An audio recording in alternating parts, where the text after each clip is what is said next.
আমার স্বামীর উপর আমার ভরসা বিশ্বাস দুটোই যথেষ্ট আছে, কিন্তু আমার তোমার উপর ভরসা নেই, কারণ তোমার হিস্ট্রিটা তো আমি জানি।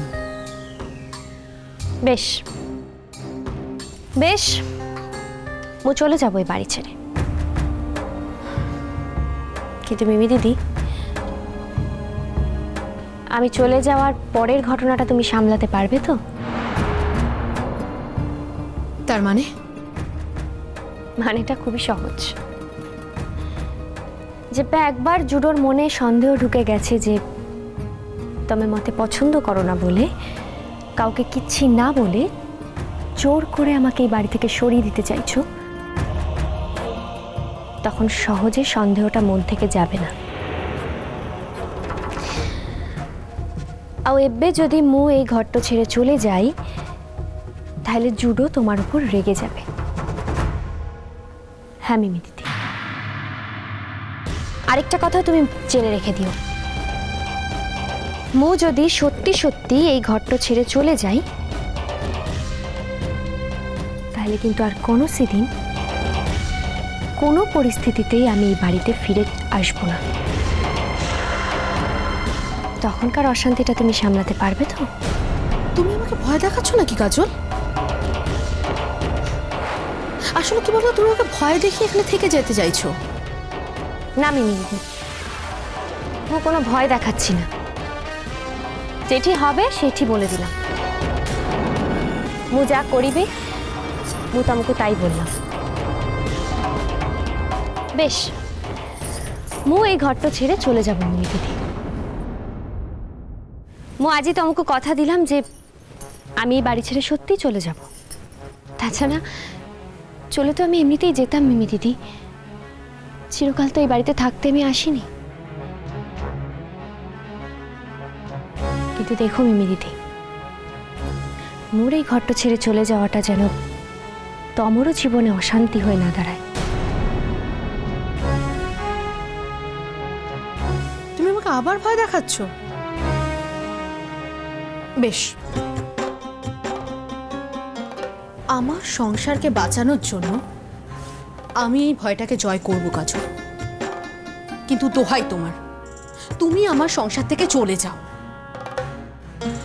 হ্যাঁ, আমি জানি কালকে তুমি এখান থেকে চলে যাওয়ার যে নাটকটা করেছিলে পুরোটাই ফলস ছিল বলে তুমি আমার উপর কোনো দোষ দাওনি, মানে আমার সামনে তো কোনো কিছু বলোনি। কিন্তু যদি ওটা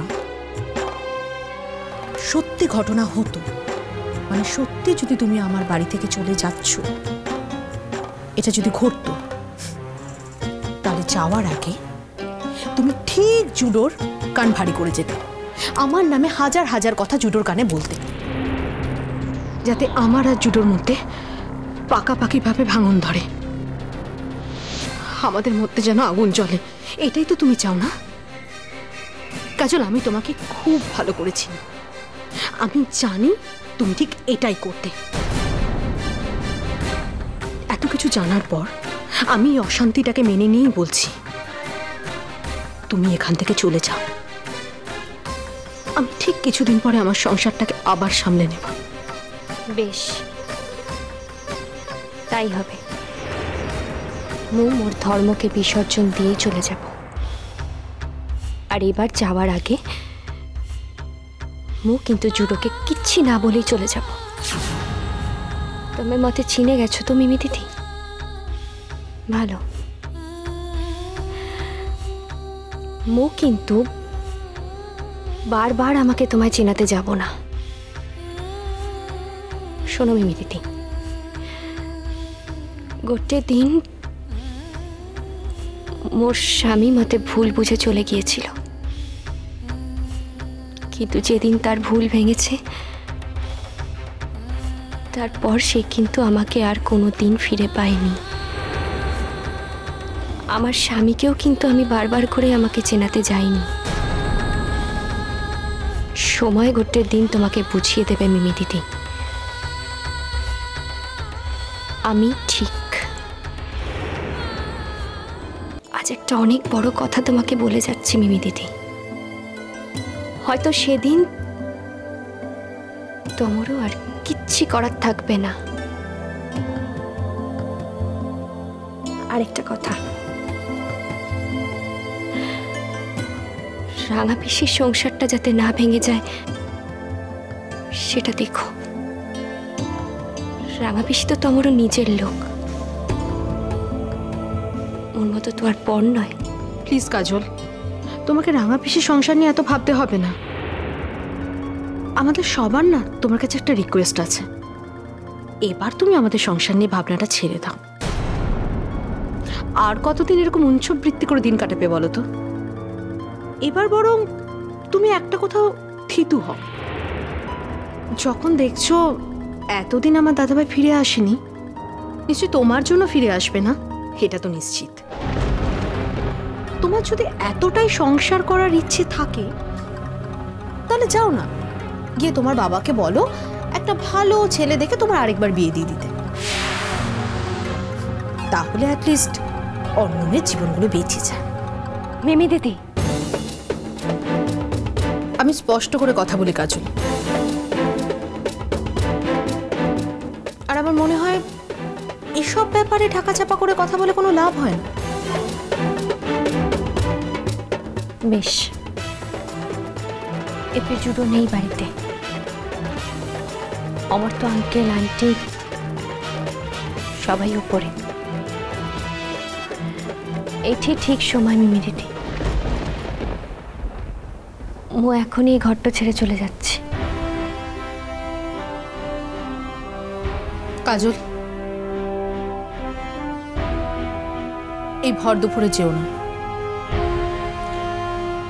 মানে খেয়ে বেরিও। আসলে কি বলতো, আমরা দুপুরবেলায় কুকুর বিড়ালকেও না খাইয়ে রাখি না।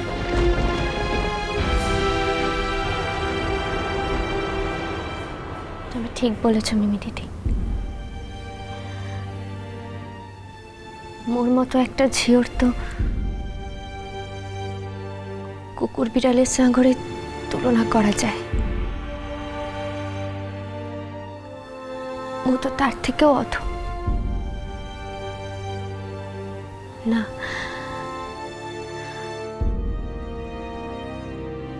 মোর মনে হয়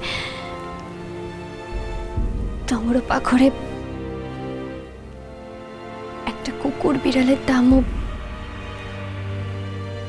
আমার থেকে অনেক বেশি।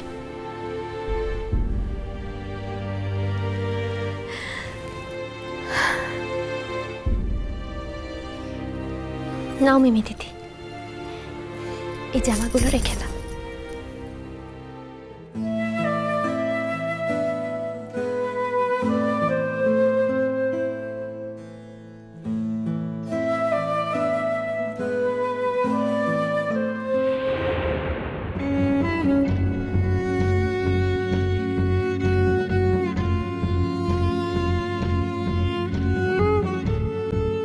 আমি যা করেছি একদম ঠিক করেছি, কোনো ভুল করিনি। কাজল এই সংসার আর কদিন থাকলে ওরই মৌরসি পাট্টা হয়ে উঠতো আমার সংসারে। আমার ছেলে, আমার স্বামী সব ওর শাসনে চলে যেত। তাই আমি আজ যা করেছি তা উচিত কাজ করেছি, কোনো অন্যায় করিনি, কোনো ভুল করিনি আমি।